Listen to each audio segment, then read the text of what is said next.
తాకట్లో ఉన్న మీ బంగారాన్ని విడిపించి ఆ రోజు ఆన్లైన్ రేటుకి కొంటాం. Sharma gold company. నమస్కారం అండి. సుమన్ టీవీకు స్వాగతం. నేను గీతాంజలి. ఇవాళ మనతో పాటు ఉన్న అతిథి హనుమద్ ఉపాసకులు, ప్రముఖ జ్యోతిష్య వాస్తు పండితులు సిస్లా సిద్ధాంతి గారు. వారి గురించి ప్రత్యేకంగా పరిచయం అవసరం లేదు. చాలా వివరణాత్మకంగా అందరికి అర్థమయ్యే విధంగా రాశి ఫలితాలు అలాగే గ్రహస్థితులు తెలియజేస్తారు. ఇక పరాభవనామ సంవత్సరం ఎలాగో వచ్చేస్తోంది. మరి ఈ సంవత్సరం ఎలా ఉండబోతోంది, గ్రహస్థితులు ఏంటి, ఎవరెవరికి అనుకూలంగా ఉంది, ఎవరెవరు ఎటువంటి పరిహారాలు చేసుకుని వారి గ్రహస్థితిని మెరుగుపరుచుకోవాలో గురువు గారి మాటల్లో విని తెలుసుకుందాం. గురుగారికి స్వాగతం పలుకుదాం. గురుగారు నమస్కారం అండి. ముందుగా మీకు శ్రీ పరాభవనామ సంవత్సర ఉగాది శుభాకాంక్షలు అండి. సంతోషం తల్లి.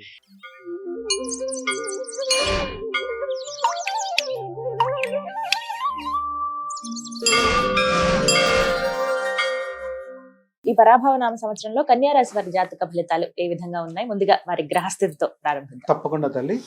కన్యా రాశి వారికి సంబంధించి పరాభవనామ సంవత్సరంలో గ్రహస్థితిని మనం పరిశీలిస్తే కనుక, ఎందుకంటే సంవత్సర ఫలితాలు ప్రధాన గ్రహాలైనటువంటి గురు శనుల సంచారం, రాహుకేతువుల సంచారం మీద ఆధారపడి ఉంటుంది.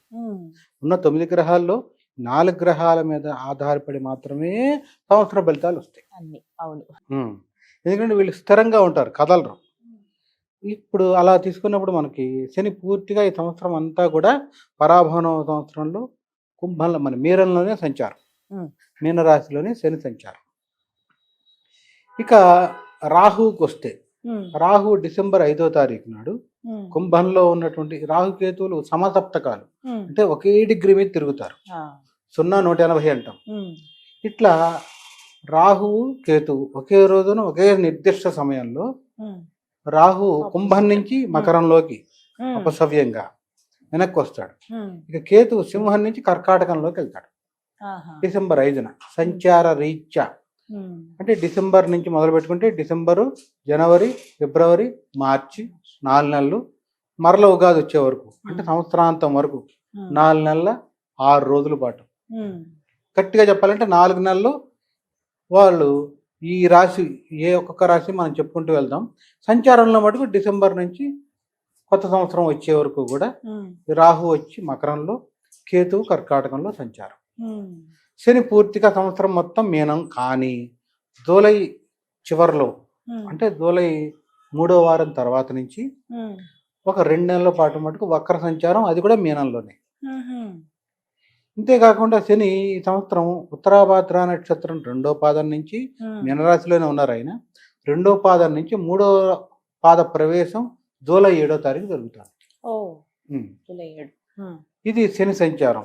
అసలైన పెద్ద ఆయన సంచారం చూద్దాం. దేవగురు బృహస్పతి అవస్థ ద్వారా వచ్చిన సంవత్సరం. ఈ సంవత్సరం ఋతుమార్గంలో 70 రోజులు, ఉగాది నుంచి 70 రోజుల పాటు ఆయన ఋతుమార్గంలోనే మిథున రాశిలోనే సంచారం. తదుపరి 135 రోజులు కర్కాటక రాశిలో సంచారం. కర్కాటక రాశిలో గురువు ఉచ్చులో ఉంటాడు.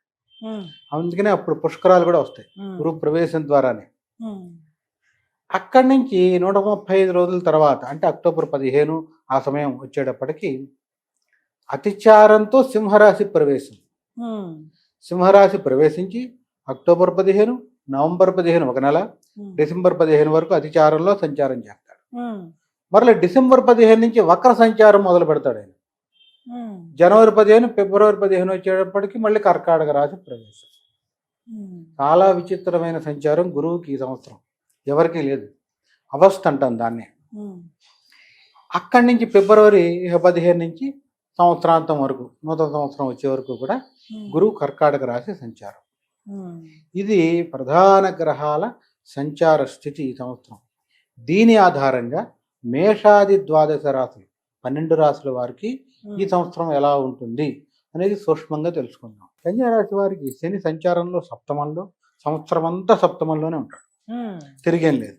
తదుపరి దేవగురు యొక్క సంచారం తీసుకుంటే కనుక ఈ రాశి వారికి దశమంలో సంచారం 70 రోజులు, ఏకాదశంలో సంచారం 130 రోజులు, ద్వాదశంలో సంచారం 120 రోజులు, మరలా ఏకాదశంలో సంచారం 60 రోజులు. అంటే కన్యా రాశి వారికి ద్వాదశంలో ఉన్న 120 రోజులు తప్పిస్తే, ద్వాదశం అంటే సింహరాశిలో, సింహరాశిలో ఉన్నటువంటి 120 రోజుల నిడివిని తీసి పక్కన పెడితే గనక మిగిలిన 8 నెలలు కన్యా రాశి వారికి అద్భుతమే. దశమంలోనూ యోగిస్తాడు, ఏకాదశంలోనూ యోగిస్తాడు. ఏకాదశంలో ఎందుకు యోగిస్తాడు అంటే శుభగ్రహం గురువు, శుభ ఏకాదశ ఫల అవాప్తిరస్తు అని ఆశీర్వచనం చేస్తాం మేము చివరిలో.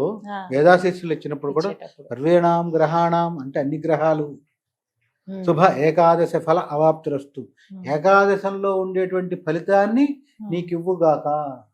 ఏకాదశంలో ఉండే ఫలితం అంటే మంచి ఫలితం.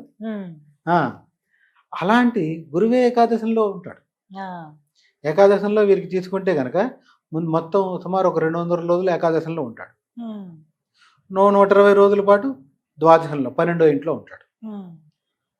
కేవలం ఒక 70 రోజులు దశమంలో ఉంటాడు. దశమం ఏకాదశం అంటే మిథున రాశి సంచారం, కన్యా రాశి వారికి గురువు యొక్క సంచారం మిథునంలోను కర్కాటకంలోను యోగాన్ని ఇస్తుంది. ఎప్పుడు వీళ్ళకి యోగం రాదు అంటే తీసుకుంటే గనక ఈ యొక్క కన్యా రాశి వారికి మరీ ముఖ్యంగా అక్టోబర్ 3వ వారం నుంచి ఫిబ్రవరి 2వ వారం వరకు బలం తగ్గిపోతుంది. కేవలం అప్పుడు మాత్రమే గురుబలం ఉండదు.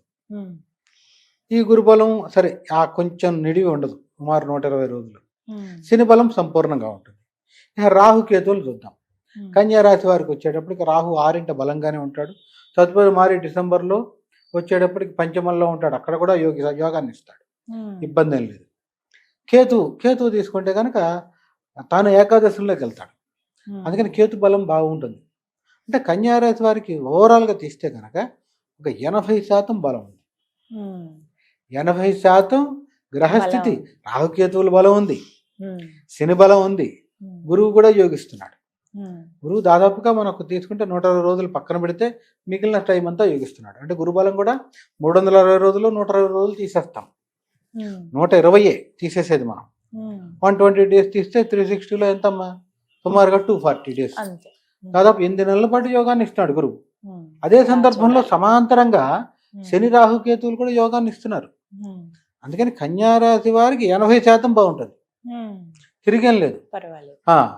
సంఘంలో గౌరవం ఉంటుంది, రాజపూజ్యం ఉంటుంది, నూతన ఉద్యోగం కోసం చేసే ప్రయత్నంలో ఫలితం దక్కుతుంది, విదేశాలు వెళ్ళాలి అనుకున్న వాళ్ళు వెళ్తారు, ఏ రంగంలో ఉన్న వాళ్ళకైనా బాగుంటుంది. కేవలం వాళ్ళ పనులు ఎక్కడ ఆగిపోతాయి అంటే అక్టోబర్ నుంచి ఫిబ్రవరి మధ్యలో ఆగిపోతాయి. అక్టోబర్ కూడా 3వ వారం నుంచి చేసిన పనులు, చేస్తున్న పనులు, చేయబోయే పనులు ఈ 3 ఆగిపోతాయి. అప్పుడు స్లో అవుతాయి, ముందరికి రావద్దు అనమాట. ఇక అప్పుడు కూడా అవసరం మనం ఆగకూడదు. అంటే వ్యాపారంలో ఉండేవాళ్ళు ఆగితే పక్కవాడు పైకి లేచిపోతాడు, అంతే కదా. అంతే కదా. అలాంటప్పుడు ఏం చేయాలంటే ఖచ్చితంగా వీరికి ప్రతినిత్యం దక్షిణామూర్తి స్తోత్రం చేసుకోవటం ఉత్తమం. మారకుండా చేయాలి. ఏ రంగంలో ఉన్న విద్యార్థుల దగ్గర నుంచి ఏ పదవిలో ఉన్న వాళ్ళకైనా దక్షిణామూర్తి యొక్క స్తోత్రం చాలా అంటే చాలా అవసరం.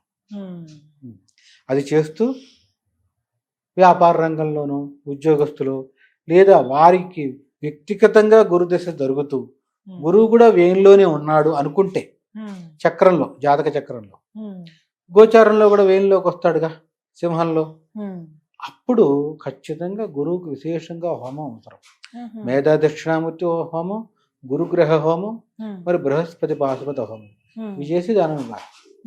ఎందుకు హోమమే అని చెప్తాం మనం అంటే, వైదిక కర్మక్రియలు అంటే ఏంటంటే శాస్త్రం చెప్పేది హోమంతోనే అది సంపూర్ణం, అంటే పూర్ణ ఫలితం వస్తుంది. 9 రోజులు గణపతి నవరాత్రులు చేస్తాం, 9 రోజులు శరన్నవరాత్రులు చేస్తాం అమ్మవారికి ప్రీతిగా, దుర్గా నవరాత్రులు చేస్తాం, 9 రోజులు వసంత నవరాత్రులు చేస్తాం, 9 రోజులు వారాహి నవరాత్రులు చేస్తాం. ఇట్లా ఇదే కాకుండా ఒక గృహప్రవేశం చేశాం, చివరి ఘట్టం హోమమే. ఈ 9 రోజులు పూజ చేసిన చివరి రోజు హోమమే చేస్తారు చూడండి. వారాహి హోమం ఉంటుంది చివరి రోజు, గణపతి నవరాత్రుల్లో చివరి రోజు గణపతి హోమం, దుర్గా నవరాత్రుల్లో చివరిలో చండీ హోమం, వారాహి నవరాత్రుల చివరిలో వారాహి హోమం. అట్లాగే మరి గృహప్రవేశం వచ్చేప్పటికి వైదిక కర్మల్లో చివరి ఘట్టం ఏంటి? హోమమే. వాస్తు హోమం, నవగ్రహ హోమం, ఇలా హోమం. వివాహ వ్యవస్థలో చివరిలో హోమమే ఉంటుంది. హోమం చుట్టూనే దంపతులను తిప్పుతాం, భార్యాభర్తలు ఇద్దరు కూడా అగ్ని సాక్షిగా. ఉపనయన సంస్కారంలో కూడా హోమం ఉంటుంది చివరిలో. అంటే శాస్త్రం ఏం చెప్తుంది? వైదిక కర్మలు ఏం చేసినా కూడా హోమం ద్వారానే అది సంపూర్ణం. హోమంతోనే పట్టు. ఎందుకని అంటే అగ్నిముఖావై దేవాహ అని శాస్త్రం. అగ్నిముఖంగానే ఈశ్వరుడు ఉంటాడు. అందుకనే జ్యోతిస్వరూపుడు అంటాం మనం. ఈశ్వరుడే జ్యోతిస్వరూపుడు. మనం ఎవరికైతే అర్పిస్తామో అగ్నిహోత్రుడు వారికి అందిస్తాడు అగ్నిముఖంగా. అందుకని హోమం చేసిన ద్వారా ఫలితం తొందరగా వస్తుంది.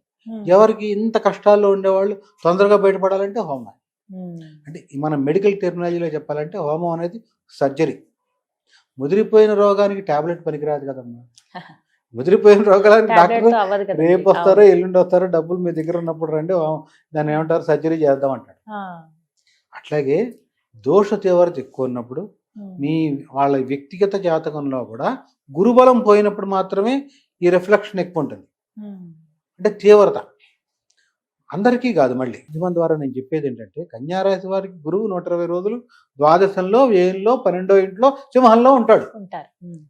వారి జాతకంలో గురువు బాగున్నాడు అనుకోమ్మా, అద్భుతమైన స్థానం అయినటువంటి 5వ స్థానం 9లోనో ఉన్నాడు అనుకో, ఇబ్బంది ఏం లేదు. వారి జాతకంలో కూడా 12లో పడిపోతే అప్పుడు మాత్రం ఇబ్బంది పడతారు. అలాంటి వారికి హోమం చాలా విశేష ఫలితాన్ని ఇస్తుంది. అలా చేస్తే మటుకు ఖచ్చితంగా శుభఫలితం వస్తుంది. ఏదేమైనా కన్యారాశి వారు పసుపు రంగు వస్త్రాలు వేస్తూ, పసుపు రంగు కనీసం గురువారం నాడు పసుపు రంగు నాప్కిన్ అయినా జేబులో పెట్టుకుని, కుదరని పక్షంలో పసుపు ఎల్లో కలర్ డ్రెస్ వేయటం కుదరకపోతే అది నాప్కిన్ అయినా జేబులో పెట్టుకోవటం మంచిది. దక్షిణామూర్తి స్తోత్రం, సుబ్రహ్మణ్య భుజంగ స్తోత్రం నిరంతరం చదువుకోవడం ద్వారా ఎంతో మంచి జరుగుతుంది. మొత్తం మీద కన్యారాశి వారికి 70 నుంచి 80% బాగుంది. 80% శుభ ఫలితాలు అని చెప్పాలి. చక్కగా వివరించారు. ధన్యవాదాలు గురుగారు. శుభమస్తు.